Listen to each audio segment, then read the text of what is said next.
The great hall of the Galactic Council was filled with quiet murmurs. No one dared to speak too loudly. A strange silence had spread ever since the humans left. Their seats were empty, now polished, untouched, and cold. For the first time in 2 centuries, Earth had no voice in the council. It wasn't a fight. No harsh words, no threats. When the council decided to push humanity out, the humans simply nodded and walked away. No one expected that. Everyone thought they would argue, protest, maybe even get angry, but they didn't. They just left out. Many on the council felt relieved. Some believed the humans were too emotional, too unpredictable. Others thought they were simply too dangerous. Their technology advanced too fast. Their solutions were bold sometimes, reckless, and worst of all, they asked too many questions. So the vote passed, and Earth withdrew silently. Elder Vorik, one of the oldest council members, watched the humans leave. Something inside him didn't feel right, not fear, something deeper, a sense that something important had just been lost. At first everything seemed normal. Days passed, then weeks.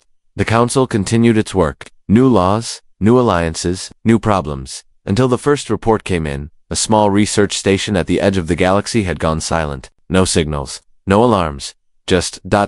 nothing. The council blamed a systems failure, nothing serious. But then a second station disappeared. No wreckage, no survivors, just a name in the database, and a blank screen. Whispers started to spread. Some said it was pirates. Others believed it was a natural disaster, but Vorik remembered Earth's warning, the last thing the humans said before they left. We hope you never need us. At the time, it sounded like pride. Now, it sounded like a warning, and far beyond the stars, something unseen was watching, moving closer. Earth was silent, but maybe not sleeping. Asterisk lights blinked across the star maps in the Council's command center, but no one could explain what they meant. 2 stations had vanished without warning, dozens of lives gone still. The Council called it coincidence, glitches, maybe even a cosmic storm. But deep down, a quiet fear was beginning to grow. Ambassador Yelrin stood before the gathered delegates, voice calm but eyes uneasy. We are losing contact with our outer colonies. This is not normal. These are not isolated cases. Some shook their heads. Others simply looked away. We have no proof, one delegate replied. And besides, we no longer have Earth's early warning systems. That silence after the sentence said more than words ever could. Ever since the humans left, the galaxy had felt slower. Their technology wasn't just fast. It was clever. It saw things before others did. Their ships could reach remote systems in days, while the Council still used routes that took weeks. No one said it out loud, but many missed Earth's sharp mind and its habit of solving problems before anyone else even saw them coming. Then, a report arrived that changed everything. A patrol ship in the Talvanor sector had sent a signal. Strange energy readings, faint trails in space like something large had passed through, and then silence. No final message, no distress call, just a flicker. And then, gone. Only one message remained in the data logs. One short sentence, not council, not human, ... watching. Specialist Noro, a young alien technician, replayed the last seconds of the ship's logs. The crew had seemed calm at first. Then the captain stood still, eyes wide, saying something the recorder didn't catch, and then the signal cut. Noro looked at his superior. Sir, there's something out there. Back in the council, arguments started again. Some still denied danger. Others wanted to send a scout team. A few even mentioned the unthinkable calling Earth. But no one dared suggest it aloud. Far away, deep in space, hidden probes recorded flashes, distant lights swallowed by shadows. And in the quiet of Earth's orbit, a satellite powered on for the first time in months. A message blinked in a human control room buried deep underground. Request from Council. Assistance needed. But Earth didn't respond. Not yet. We're watching, just as they always had. Waiting. Asterisk, the stars were no longer safe. In the past, the Council felt confident in its reach. Its fleets were large, its laws were strong, and its unity had lasted for generations. But now, in just a few weeks, that confidence was slowly fading. Entire systems had gone dark. Trade routes were abandoned. Colonies stopped replying.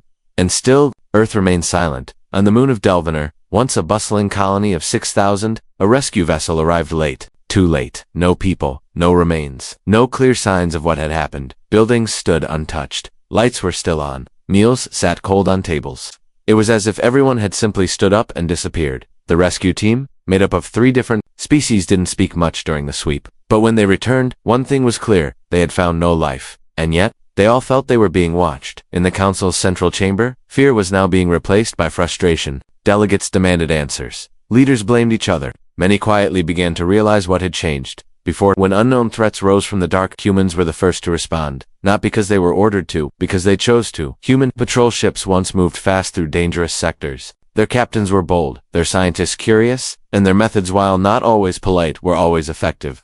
Earth didn't wait for meetings or votes. When others hesitated, humans acted, and now they were gone. One elder commander, General Kelter, stood up after hours of debate. His voice was firm but tired. We may have pushed away the very force that once stood between us and this kind of silence. Many didn't respond, but they didn't argue either. Later that day, in a dusty archive buried deep under the council archives, a young researcher named Elra found something strange. A set of old Earth records unread since Earth's departure. Inside she found predictions, human threat assessments, made years ago. Some of them eerily matched the current events. There was even a warning, labeled as low probability but high risk. The file was marked, Outer Silence Protocol. Elra read the file.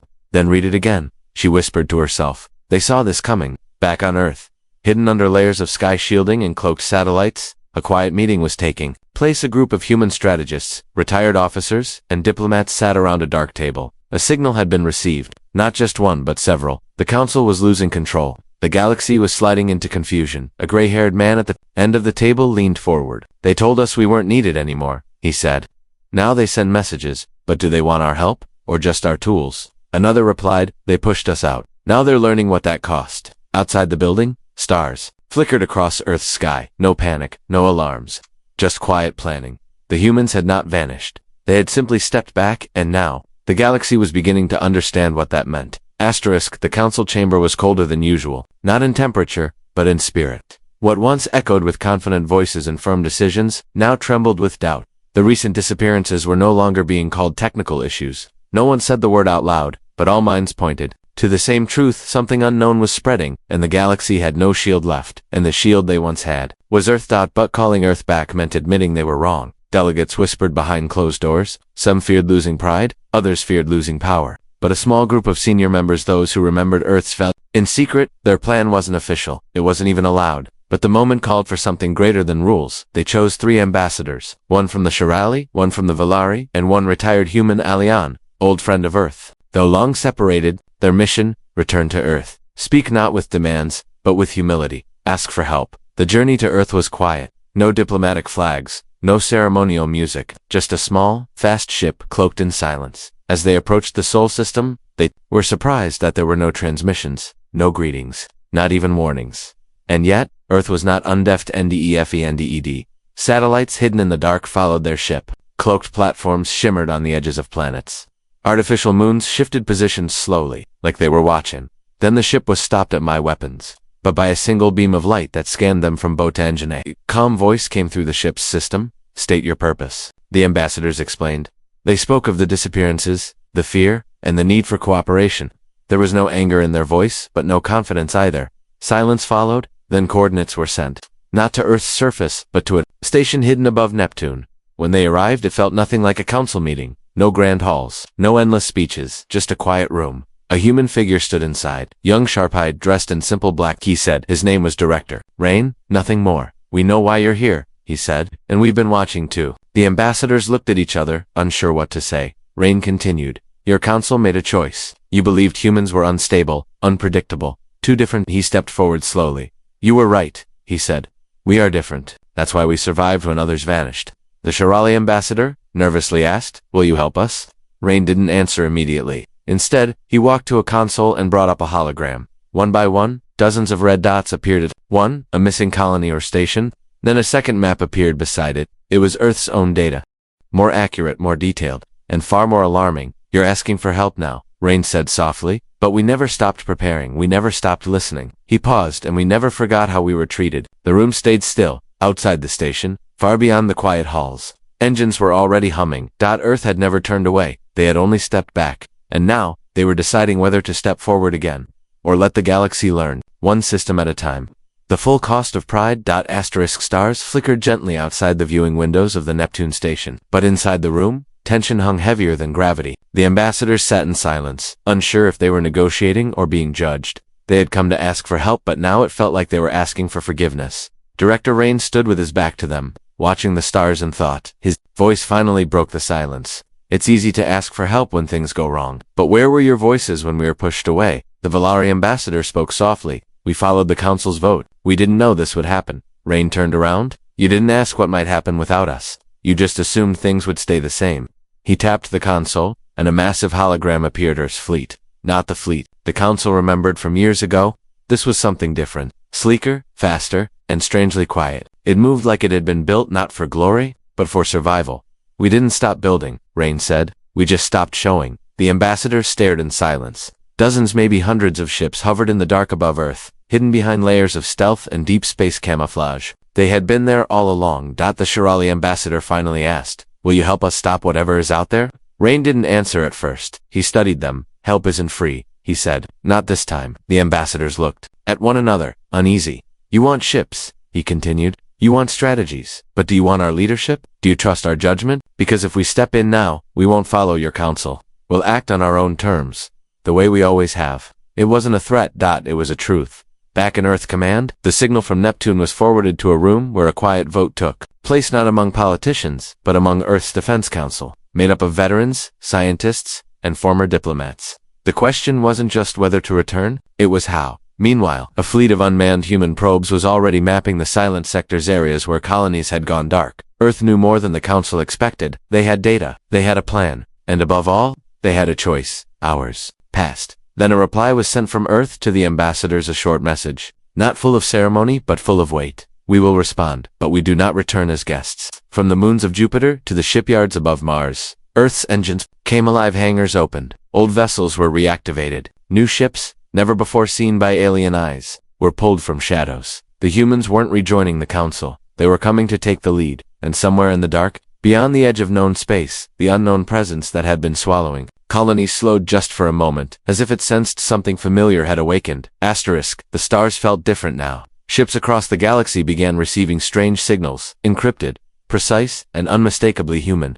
Earth had spoken, but not with words, with action. From the edges of forgotten sectors to the heart of Council space, human vessels began to appear. Not in fleets but in small, sharp formations. Fast, silent, unannounced. They didn't wait for permission. They simply arrived where they were needed most, where the Council could no longer reach. A destroyed station above Keltris 4 was mapped and rebuilt by human drones in less than 48 hours. A disappearing freighter near the Talvanar drift line was rescued before it vanished into silence. And in one critical system where 3 Council ships had gone missing, Earth's vessel went in, alone, and came out, untouched. No one knew exactly what they had faced in there. The report only said, "Threat neutralized. Situation stable." But the silence that followed said more. Within the Council, opinions had shifted fast. Those who once spoke proudly of pushing humans away now sat quietly in their seats. They didn't speak of mistakes, but they no longer questioned Earth's place, either. In private, Council members began asking, what had Earth really been doing all these years? What kind of preparations had they made? And more importantly, what else did they know? On Earth, Director Rain stood at the edge of a vast command deck, watching as information flowed across holographic displays. One of his officers approached. "Council has requested a permanent alliance command. They want to offer Earth a seat again." Rain shook his head. "They want the old Earth back. The Earth they thought they understood." He paused, then added, "But we're not going back, we're going forward."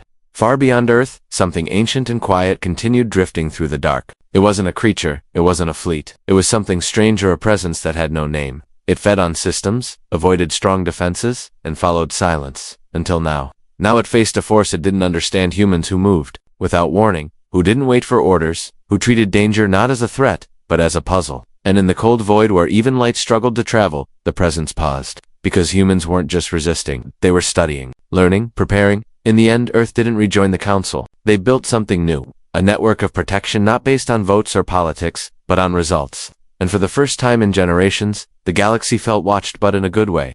Ships moved with a little more hope. Kalani slept a little easier. And deep in the heart of the stars, a quiet truth had taken root across 1,000 worlds. The Council had pushed humanity away. And humanity didn't return to fit in.